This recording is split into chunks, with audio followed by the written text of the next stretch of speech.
Thanks, Christian. It's interesting that I've spoken to several experts in the field, and one in particular, Rob Cotton, the CEO of NCC Group listed here in London, and he told me 3 or 4 years ago that the chief executives of businesses have just been sticking their head in the sand for far too long, and this TalkTalk incident would seem to be perhaps a case of that kind of trend. So that's borne out exactly what you're saying. It needs to go and become a boardroom issue, not just something the Chief Information Officer or Chief Technology Officer deals with exclusively. I'd just like to add a few bits to your M&A stats, Christian, as well. According to the law firm Freshfields Bruckhaus Derringer, 83% of surveyed deal makers will call off a transaction midway through an acquisition if they suspect that there is the big threat of cyber breaches. 78%, they said, say IT security is simply not analysed in depth enough in terms of current due diligence processes. So that really kind of emphasises the importance of this topic in wider M&A. It's not just about cyber companies buying each other. It's about pure M&A companies having to deal with this issue in terms of their natural due diligence process. Just moving on slightly, I'd just like to flag up as well just the it's easy to look at the landscape from a US perspective simply because there are so many of the big players quoted on NASDAQ and the New York Stock Exchange. But again, more stats I've got here, PricewaterhouseCoopers are talking about this being right across the board. The compound earnings growth rates forecast in Europe, Latin America, Asia, Middle East, they are all in high single digits to mid double digits for the next few years. And India in particular, they point out, is a place to watch. They perceive that this year, 2015, the amount of revenue generated by cybersecurity, the wider cybersecurity industry in India, will double from $500 million to $1 billion. That's enormous growth. I'd just like to touch on some of the sort of the hot areas within this wider sphere, and as we move into the cloud, 50% of the overall market of cybersecurity threats deal with cloud issues, according to IDC, 18% dealing with mobile issues. Threat intelligence, analytics, these are some of the hot areas according to that market research going forward. And encryption, we need to see more of our data encrypted in the cloud. So even if it's accessed by criminals or hackers or what have you, they can't actually use it.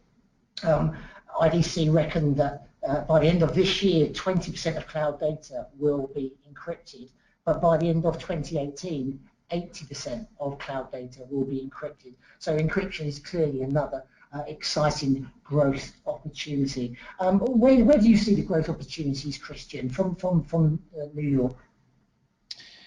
Yes, Steve. So I think a couple areas stand out.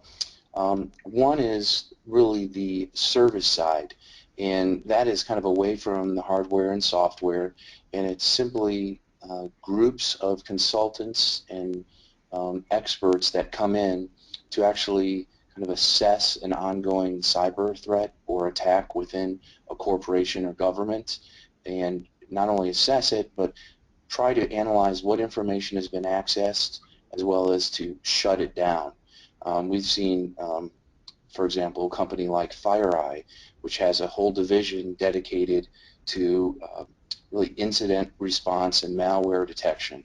There's many automated solutions that are in the marketplace from a variety of companies that can help, but oftentimes if you need almost an investigative team to go in and find out in real time what is going on with a system or a network, what information has actually been accessed, how it was accessed, and be able to kind of patch that.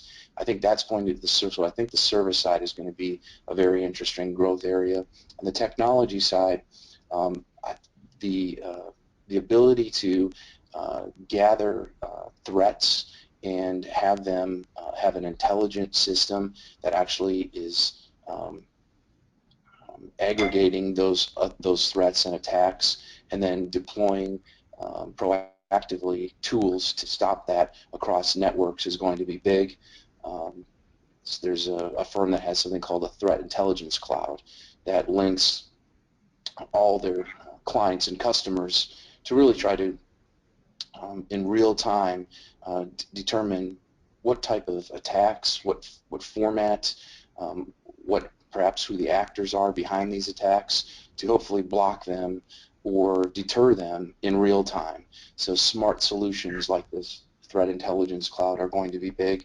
And then finally, as we get into more digital signature technology is going to be a big driver of growth as we move from less paper documents into electronic documents and having people use a digital signature. That's going to be a very important area of growth to authenticate that and make sure that that identity is able to be used to authenticate an actual signator, but also not be forged. And we expect there to be a fair amount of growth in that area as well. Those are just three that I think stand out currently. Thank you, Christian. Just worth flagging up, according to Cybersecurity Ventures, in their second quarter edition of their top 500 list. Now, this is a list that's not based on revenues or share prices. It's based on expert views and how they perceive companies in this space. FireEye, the company you mentioned, Christian, was listed as the #1 cybersecurity company in the world at this time. The top international company was ABG. They're based in Amsterdam. They came out #6. But what was interesting is that 22% of the top 500 came from outside of the US, and in places, of course, the UK, places like Germany, places like France, but also lesser known spaces like Israel, which has got a thriving and has had a thriving technology space for many years. This seems like a sensible time to go and talk to our audience and get some feedback from them. We've got a question that's come in, and they're asking specifically about stockbroking accounts, and have there been any instances where nominee accounts have been tampered with via hacking? Have people's accounts been removed from nominee accounts or what have you? Howie, do you have a response to this? Yeah, I mean, the thing with cybersecurity, as Christian mentioned earlier, what we see in the data are reported crimes. And a lot of these companies, let's take a online brokerage account as an example. Clearly, that business is very much online, electronic, and susceptible to hacking or cybersecurity attacks. Now, certainly from my knowledge, there hasn't been any reported instances of securities holding moving, let's say, from one nominee account to another. But that this is a function of what's being kept as electronic records. So if, let's say, hackers are able to access the personal details of customers and their credit card details, the question is, what can they do with that data? Now, if it's not beyond the realms of the possibility to say that hackers can go into perhaps a securities holding account and take that information and do something that individuals don't want. But certainly, from my perspective, I haven't heard of any news here in the UK or in Europe. But it does highlight the importance of cybersecurity in general, but also the fact that companies such as online brokerage firms or traditional stockbrokers, the importance for them to be investing in cybersecurity. And again, referencing one of Christian's slides from earlier, the essential spending for corporations is going to increase. And that hopefully will help alleviate some of the concerns that all of us in the public have in terms of stockbroking accounts. Perhaps, Christian, do you have any, or have you heard anything over from your side in the U.S.? Yeah, Howie, unfortunately, here in the U.S., we just had in early October one of the larger online brokerage firms announced that they in fact had been hacked, that hackers essentially penetrated their database of customers and were able to obtain the names, physical addresses, email addresses, social security numbers of a fair amount of their account holders. The interesting thing is this firm didn't realize it had been hacked and had really been informed by the FBI as they were tracking some ongoing hacking activity, which led them into finding out that these hackers, which had done some other had performed some other attacks, had actually accessed the brokerage firm's customer and client records. So we've had that incident. We've also, there's a strong, the Polish Stock Exchange in the last year was the victim of a hack attack, widely attributed to be part of state-sponsored group related to Russia and having a lot of geopolitical implications. We also had some exchange-related issues here in the U.S. That have been discussed as being potential cyber threats or cyber attacks. We've had some shutdowns in some stock exchanges from time to time. So the financial area is an area that is of a very juicy target, as you can imagine, for bad cyber actors. A lot of that information is usually simply resold on the black market, but the potential exists for nefarious transactions or transferring of accounts, etc. So it is an area that receives a fair amount of scrutiny, and certainly one of the higher industries in terms of threat and in terms of spending to try to protect against that. If you think about cyber attacks broadly, it's really like a puzzle. There's constantly new puzzles being created by hackers that really security experts have to try to solve to try to block them from accessing data. So it's a very intensive, high-growth industry that continues to change. That's one of the reasons it's hard to pick a technology or a piece of equipment or even a company that's going to be a long-term winner. And I think that's why it merits really a diversified approach when thinking about that industry from an investment standpoint. Thank you, Christian. That question, by the way, was from Keith Scott. Just worth flagging up that if you want to ask a question, in the control panel there's a submit question to staff and drop-down menu and click submit. Fairly straightforward stuff. We've had another question in from Chris Jackson, and he's wondering if there is an inherent risk that if a cybersecurity supplier has its own system breached or its system breached in terms of its end client, that there could be significant falls in share prices. Howie, would you like to take that? Yeah, I mean, Stephen, I don't think cybersecurity companies themselves can escape the fact that they themselves could potentially be targets. At the end of the day, cybersecurity companies or any technology company is a business, and any business organization, as we mentioned earlier, governments and individuals are subject to being targeted for attacks.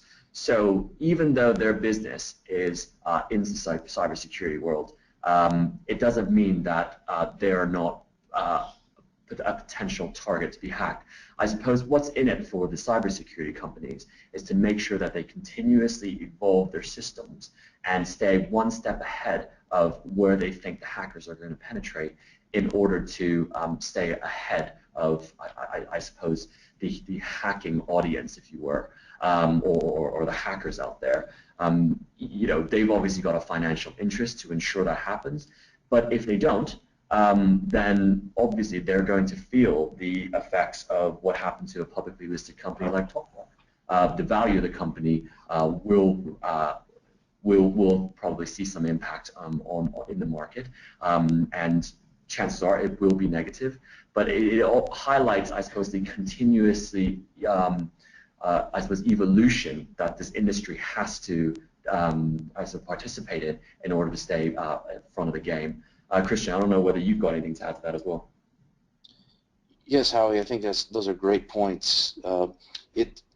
One of the risks in investing in, for example, an individual cybersecurity company is that their technology gets defeated, or they're named as a group that has become ineffective, or a product, has holes in it. So there's more volatility in cybersecurity in general, but certainly when you look at the individual stock level, there's that risk, that business-specific risk that exists in any industry, and that's one of the reasons we really think a diversified approach to the industry makes sense. There's a variety of technologies out there, just like there's a variety of companies out there, and really think it's prudent not to bet on an individual technology or piece of equipment or software, that instead kind of investing in a way that positions an investor to minimize risk and really expose themselves just to the growing industry makes sense. Many times one company's loss is another company's gain when they are signing new contracts and in unveiling new technology. So again, we think a diversified approach is key to this area. I think that's, sorry, just to add to that, I think that's a very good point that you raised there, Christian, because I suppose this industry or this subsector of technology is still very much in its growth phase. And the fact that, you mentioned earlier, both you and Stephen, that these companies are, I suppose, subjects or potential targets for M&A activity. The market is still trying to work out who the winners and losers of this is going to be. And I suppose a diversified investment approach towards the cybersecurity industry is a potentially a good way forward. Yeah, that's exactly right. And we see many of the leading players at the moment are in their investing for growth phase, where we see big top-line ground being made, but often at the expense of profits. And it's a bit of a trade-off at this point in time.